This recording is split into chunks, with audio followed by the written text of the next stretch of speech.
Hello, I'm Matt Galloway, and this is the Current Podcast. With less than 1 month to go before soccer's biggest tournament comes to Canada, there are new estimates about how much taxpayers will be on the hook for the World Cup.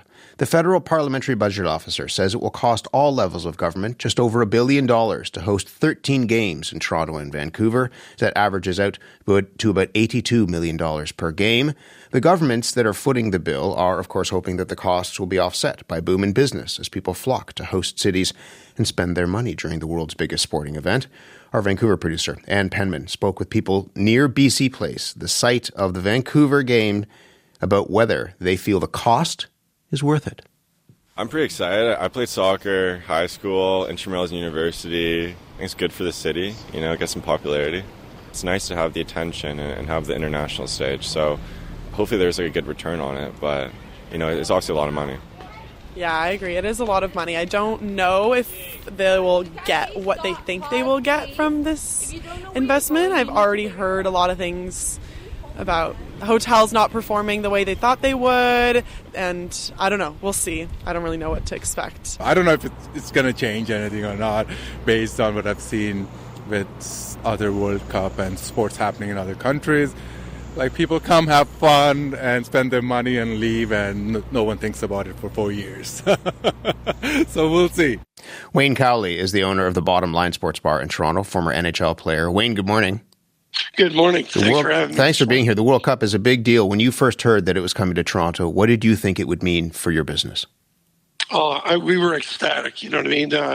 As a fan of football and British heritage, nothing but, ecstatic. And so do you think the World Cup is going to bring more people into your bar? Well, we have to look at it three ways. I look at it as a fan, I look at it as a business, and I look at it as a Canadian. So as a business person being down by the stadium, of course, the buzz is already there. We're already booked solid for some of the matches. So yeah, it's going to, for the summer, we're usually dead. We're right across from Scotiabank Arena. Mm-hmm. So we're usually a Leaf season. So for something like this to come to the city, it's going to be crazy. So you're already booked up solid for some of those games? Yeah, we've had some corporate sponsors for the event reach out to us. We're licensed for 300 people. So we're trying to keep an open mind to it and keep the restaurant one side for corporate, one side for the fan. You know what I mean? But it's tough to do. You said there are a couple of other parts to you that you're kind of factoring into this as well. The other is, as a Canadian, what does it mean for you to have this tournament here? Well, I guess, I talked to you guys yesterday, and, as soon as I hop in my car after work yesterday, it comes across as the cost. They're estimating $1 billion is the cost, yeah. 82 million per game. Like, as a Canadian, we're going to bear that cost. It's almost like hosting an Olympics. Yes, it's a great thing. It's exposure for the city. But what is, as a businessman, we always look at rate of return. Like, if I'm shelling out that much money, what is the rate of return? And so what do you think the rate of return is going to be? That's, it's hard to tell right now because, some of the games, Toronto, we only have 6. Vancouver's got 7. So, when they throw out a number, anytime a number gets thrown out, that number is not the number. It's going to exceed that by. So you think taxpayers will be on the hook for more than $1 billion? I think so in the end, because, they're talking paramedics now, they're talking security, they're talking all this stuff that they haven't thought about yet. It's like running an event at the restaurant. There's so many things that go into it and so many people that touch it that all of a sudden those factors don't get in. And when you break it all down, did you make money or did you not make money? And yet there are a lot of people who will be in the city of Toronto who won't be able to go to those games, who are going to want to sit in front of a giant screen television with a bunch of their other fans and have a drink and watch the matches. And so what are you expecting? You mentioned corporate events, but for fans, are there specific events that you have planned around the World Cup?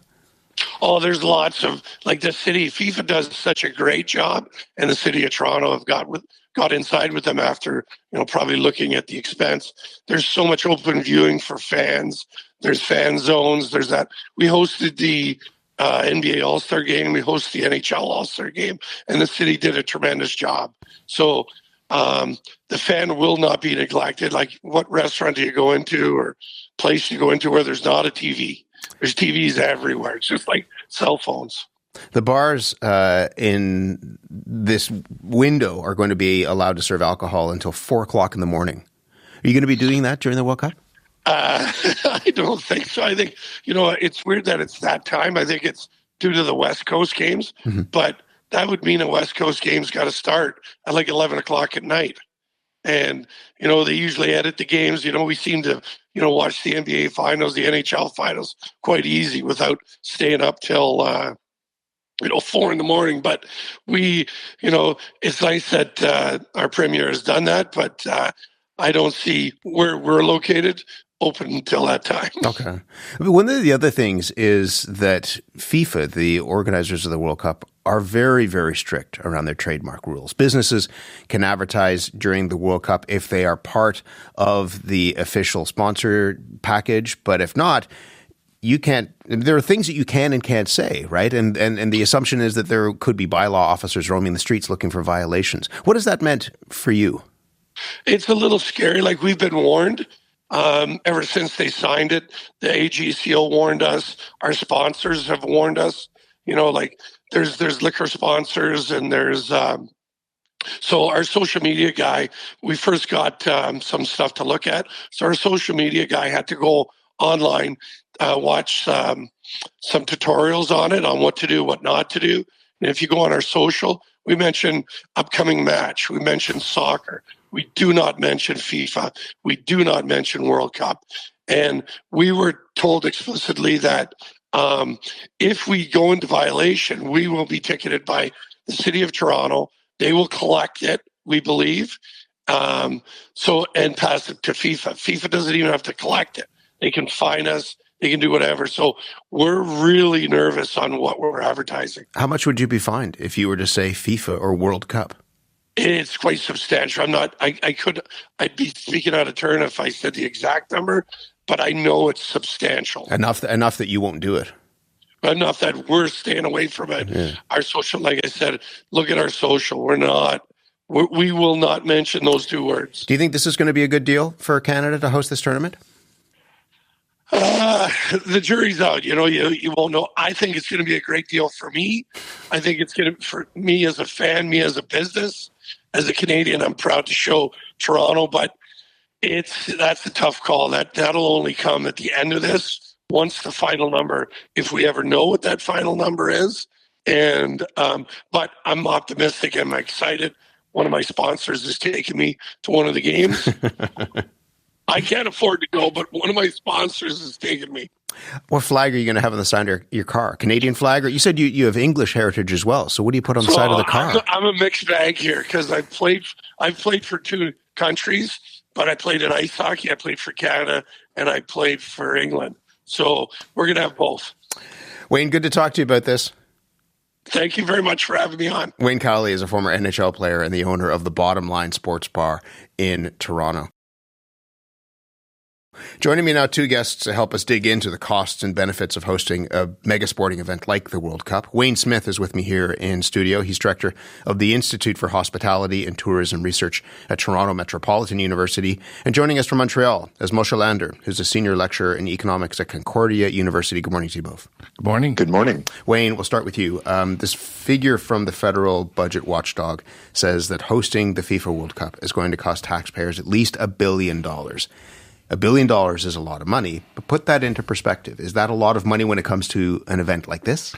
Well, it is a lot of money because you're not building the infrastructure that goes with it. So, for example, when you're doing the Olympics, when Vancouver did it, they got upgrades to public transit. They got upgrades to highways. In this case, all they're getting is sort of the games. So you're getting a lot of the costs like security and stuff like that that are just sunk costs. You're not going to see anything after the event. So this is one of those things. Is it worth it long term when you don't have those other things that are remaining after the games? You're not going to get a new highway. You're not going to get, as we saw in Vancouver, the updated transit, what have you. Exactly. Even when we did like the Pan Am Games in Toronto here, we have a bunch of those amenities that were still, you had upgrades to pools, you had upgrades to recreational facilities, all those types of things. Moshe Lander, what do you make of that? $1 billion at least, and we may not know whether that's the final figure. We may not know what the final figure is. Is that a lot of money to host an event like this? Well, similar to what Wayne was saying, I guess it kind of depends on your perspective. Canada's GDP is around $2.5–3 trillion. So $1 billion is a rounding error. It's a drop in the bucket. But I think the bigger problem is not whether $1 billion is a lot of money or not. It's what were taxpayers promised. And they were promised that it would cost substantially less than that. And that $1 billion is certainly going to be less than what the actual amount will be. The PBO did a very accurate assessment of the cost, but they based it on the information that they had up until about last year. And so there have been a lot of changes since the data that they have. I think that taxpayers should be upset because, especially in Vancouver, they were promised this would be like 30 Super Bowls worth of economic value. You'd be foolish to pass up on such a thing. When it fails to materialize, it's the disconnect between the promise and the reality that I think is going to make this way too expensive, rather than just looking at the $1 billion and judging on that alone. The Globe and Mail has some really great reporting this morning. They managed to get their hands on the contract from the city of Toronto. Previously, the Vancouver contract had been made available, but both of these contracts were kept confidential in many ways. The organizations wanted to keep them quiet. And this is about how the contracts in some ways were negotiated. There's been controversy over that as well. The basic line is that the money flows to FIFA, not to the hosts. And there is reporting suggesting that the Institute for Taxation and Economic Policy has said that 12 of the past 14 World Cups lost money for the host countries. Are you surprised by that, Moshe? No, not at all. I mean, FIFA is a monopoly, and I say it somewhat cynically and maybe somewhat realistically. Take your pick, FIFA, IOC, and the Trump White House, 1, 2, 3 in terms of which are the most corrupt organizations in the world these days. FIFA's not an altruistic business. It's not there to enrich the host countries. It's there to make money for itself. And if all of a sudden reporting is saying, yeah, that's kind of the way it's been for the last 12 to 14 cycles, well, that's not surprising. Take a look at a lot of the countries that have been hosting it. They're not exactly rich countries or countries that have a soccer history or a passion for soccer. And so it's almost like dangling in front of them that, hey, if you want to spend all of this money for us for our premier event, then fantastic. But when you sign the agreement, you also sign your soul over to them. And they own you in every meaningful way, like you were talking with your previous guest. It's not an act of let's find a way to spread these billions of dollars worth of economic wealth around the world. It's how do we extract the most from the hosts that have been duped. And yet, Wayne, there is reporting from Deloitte did a survey saying that as much as $2 billion could be added to the GDP because of tourism, visits from people around the world who see Canada on the global stage and they want to come here after they want to come to Toronto or they want to come to Vancouver. The BC government has said that it's expecting $1 billion or so would be generated from tourism over the 5 years after the World Cup. What do you make of those numbers? Again, that's a lot of money. Sure, we're spending money, but the belief is that money will come back to Canada because we are the hosts of, or one of the hosts of this tournament. I'm going to give you a twofold answer to this. The first part is, okay, how much incremental gain would we have gotten? So in Toronto, it's Pride. The Yankees are in town July 1st. We would have been mostly sold out anyway. So you're looking at an incremental value. So you're going from 82% occupancy rate to, say, 86% occupancy rate for the city. So you have 4% difference plus the price increase. So that's really what the economic impact is on an immediate scale. Now, if this was like a Taylor Swift event where it happened in November, or December in Vancouver, where it was off-season, those rooms wouldn't be filled anyway. The economic impact for the cities would have been that much higher as a result. So this gets me into the second part of this, is that, okay, are we looking at this as a short-term thing where we're going to get immediate return, or are we looking at it like the Vancouver Olympics did, where almost for every year post-Olympics, they had a bigger boom in tourism until COVID hit. So there was a long-term effect of it, and it depends if you think how much soft power is worth.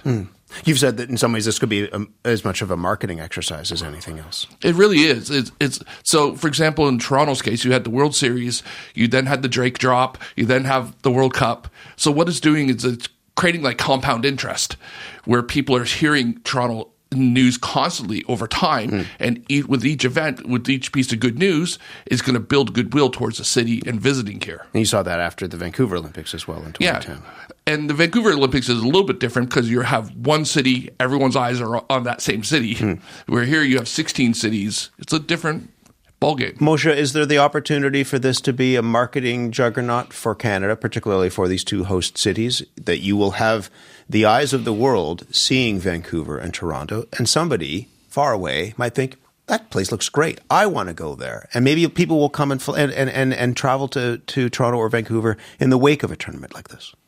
Well, I'm going to turn the tables on you, and I'm going to ask, have you ever made a vacation for you and your family based on who hosted a World Cup in the past or based on Olympics? And right, I don't really think that's the way that people make their vacation decisions medium to long term. In terms of increased exposure, maybe the question then is $1 billion the most effective way to raise the profile of a city? I don't think it is. You could have done the much better and more effective advertising campaign probably to every airport and major city in the world for a fraction of the cost. But the other part of the issue is Canada is well known around the world, especially when it comes to Toronto and Vancouver. If you go find somebody who's going to watch soccer and say, have you ever heard of Canada? There's a good chance they have, because those are two of the most multi-ethnic, multinational cities, certainly in North America, right? Toronto has, I think, over 160 nationalities represented. Vancouver's, I think, over 125 cities represented. So there's a good chance that if you're participating in the World Cup and you're watching your home country, you're going to say, well, I've heard of Canada. And if you've heard of Canada, there's a good chance that you've heard of Toronto, Montreal, and Vancouver. So I don't know that it's necessarily raising its profile. So then to be able to turn that into travel dollars, medium to long term, is a real big ask for what's being done. I just don't think that this is the way to do it. And I think that it's more a matter of once you get saddled with the games and you realize that, we're on the hook for this, this becomes the argument for how to justify to taxpayers that we're going to do it. The other problem too, of course, is at the time, nobody knew who was going to be playing in Vancouver and Toronto other than that it was going to be Canada.